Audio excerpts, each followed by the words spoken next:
2 years old, 2.5 years old, a child, a beautiful child, went to have the vaccine and came back and a week later got a tremendous fever, got very, very sick, now is autistic. We have extremely well-documented proof that there's no autism associated with vaccinations. But it is true that we are probably giving way too many in too short a period of time. And a lot of pediatricians now recognize that. Republican presidential hopefuls Dr. Ben Carson and Donald Trump from the CNN debate on Wednesday discussing the controversial topic of vaccines and autism. Of course, the Donald reiterated statements he'd previously made associating autism with vaccines, and we heard Dr. Carson refute those claims. But now some medical groups, including the American Academy of Pediatrics, calling comments from both men, quote, dangerous to public health. For more on this, we're pleased to be joined by Newsmax Deputy Health Editor Nick Tate. Nick, of course, also the author of the book, Da Vinci's Baby Boomer Survival Guide.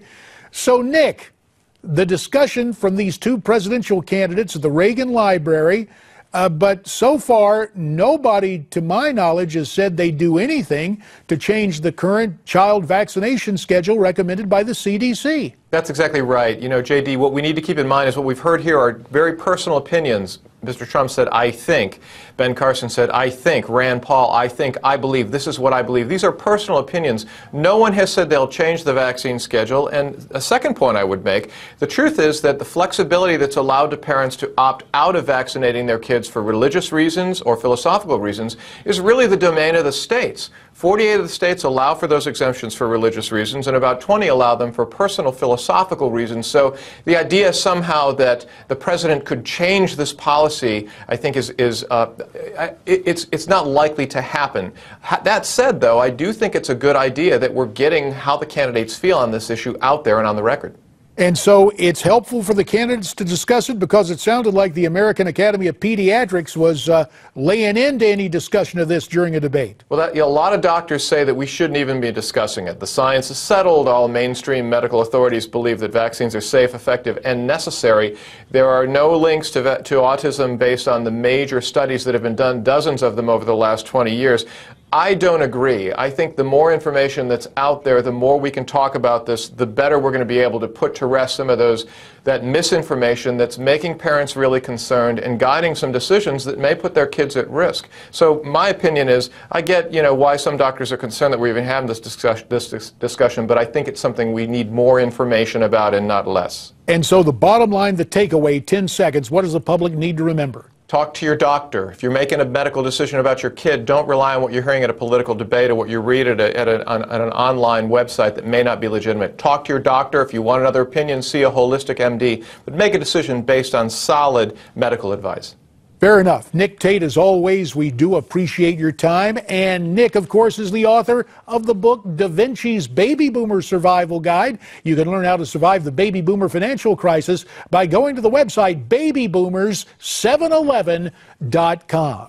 Now, we want to hear what's on your mind via social media. People talking about the debate. Let's begin with Kitty, who remains impressed with Donald Trump. She writes, the Donald is very clear on what he will do when he becomes president. Good strategy to keep people reminded of his plans. Carly's like a student studying for a college exam, studying real hard. Buckshot Blake checks in with this. Carly did well, and I still like Trump. Bush, not so much. His posture lacks confidence, and he whines a bit more than we need for my liking. And here's what Gene has to say. Taking a look at his communication with 11 participants, the only one for me is still Donald Trump. Nobody else can handle the heat. Trump won the debate. As always, we love to get your comments. If you want to weigh in, a whole lot of ways you can do it. But here's the best way. Go to newsmaxtv.com/comments. We can also see your comments via email, Facebook, and Twitter. So it has been an eventful week. We need a break. We'll get one this weekend. But I'll be back here looking for you Monday night at 8 o'clock Eastern, 5 o'clock Pacific. For now, stay brave, stay free, stay tuned, and have a great weekend.